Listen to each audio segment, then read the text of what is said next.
Hello, I wanted to walk you through how to determine what the absolute coordinates and relative coordinates are given a drawing plan. You can see that here are a number of distances. These are all dimensions. These are all lengths. And you can see with the arrows, this one's a little hard to see. It's being used twice. And here's this one's also being used twice. The most important thing when you're working from a plan and trying to figure out any kind of coordinates is to make sure that you're always using the dimensions that are provided, not ones that you assume. For instance, this is 2.3 units from here to here. You cannot, however, assume that from here to here is also 2.3 units. We know that from here to here is 1.5 units. We cannot assume that this is 1.5 until we get some more information. So let's say that this is drawing 22.5. And in the first time you see this, you are going to be asked to use absolute coordinates.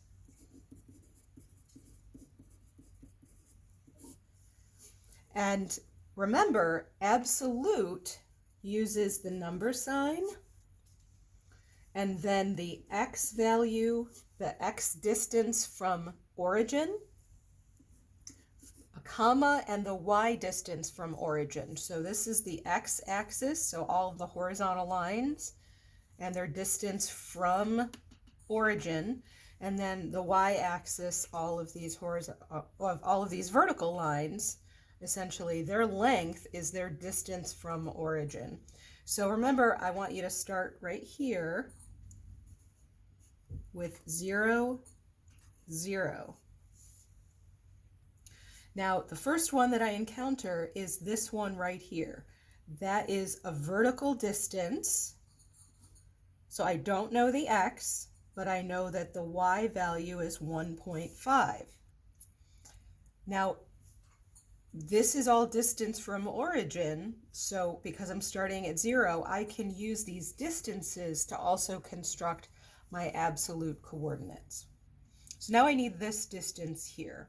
So I'm going to look around and I'm going to see that I've got two lines here, two extension lines, 27 and 24,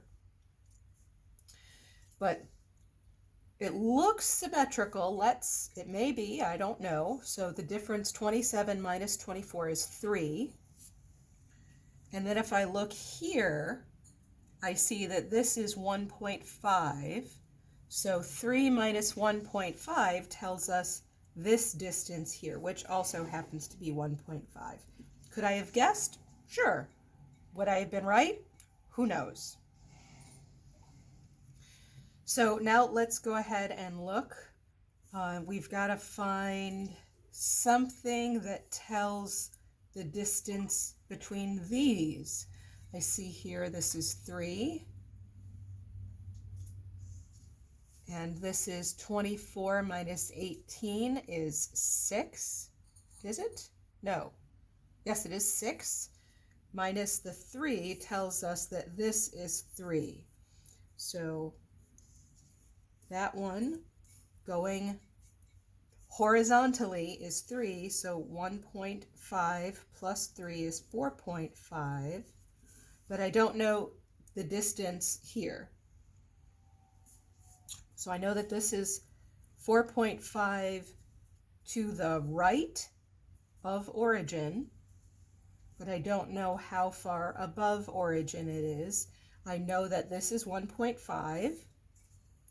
And here it says 2.3, so 1.5 plus 2.3 is 3.8, so then I know that that is 3.8.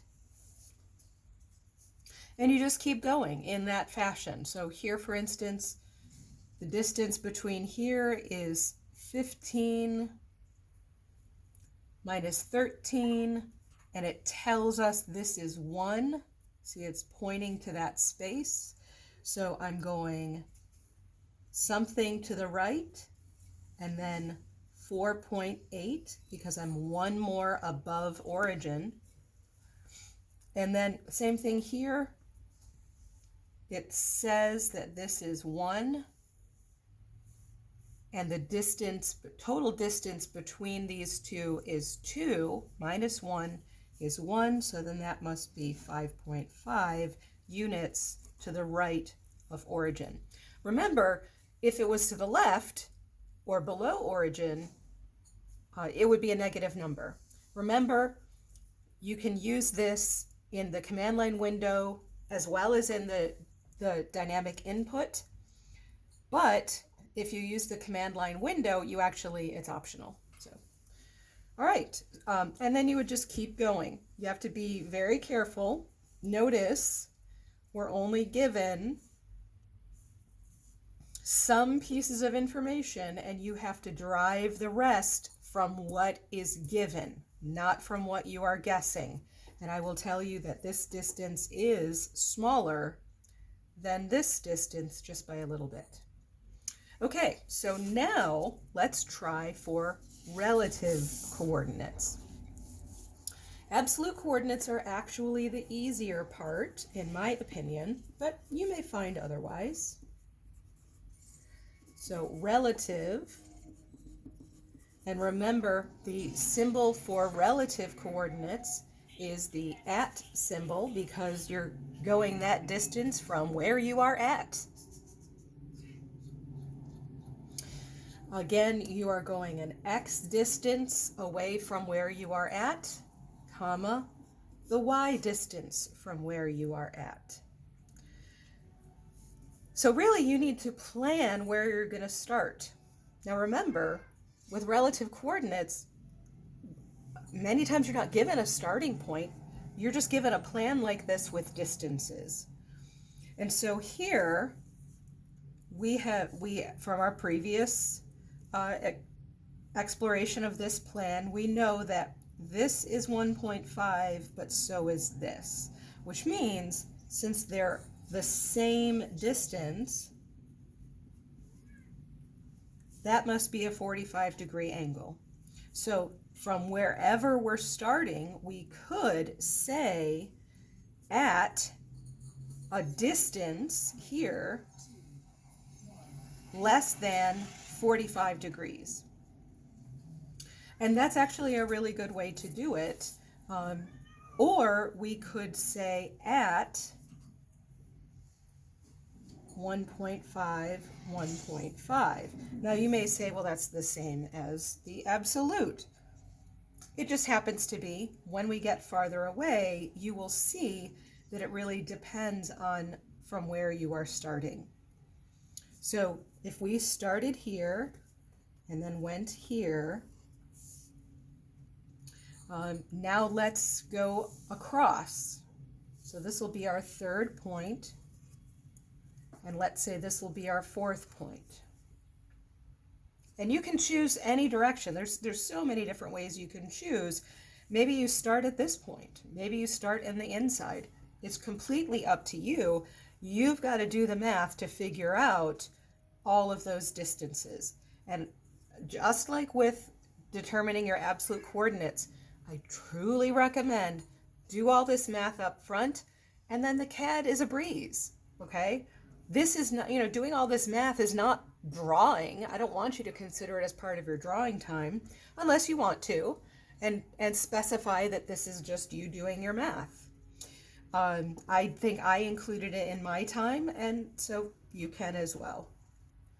So let's see, I'm going to go straight across. So my horizontal is going to change by 24. But my vertical is not changing at all. And then we look here. Remember, these are all at. We're using the at symbol. And if you're in the dynamic input, then you don't have to type the at symbol, but you can, and it won't mess things up. So let's go from here. Remember, we're sort of ignoring what the previous coordinates were. In the absolute, we kept adding because we were going further and further away from origin. Here, we're only focusing on what the distance is from the very last point where we were at. So here, you can see we're going to the right 1.5, and we're going down 1.5. Now let's go way up here. You can see my x value, my side to side, isn't changing at all, so that's going to be 0. And then how far up am I going? Well, I look, it says 22.5. Okay, now truth be told, I wouldn't write all of this. I would just figure it out as I was going, just because it's much easier. What I would do in these cases is make construction lines from, say, midpoints, and that way you can easily say, oh, well, if this is 15 and I'm at the midpoint, then I go 7.5 down. So that may be a time that you would want to do that. All right, so if you have any questions, please send me a message. But you're welcome to look online for other YouTube videos. If you find a good one, please let me know. Thanks very much.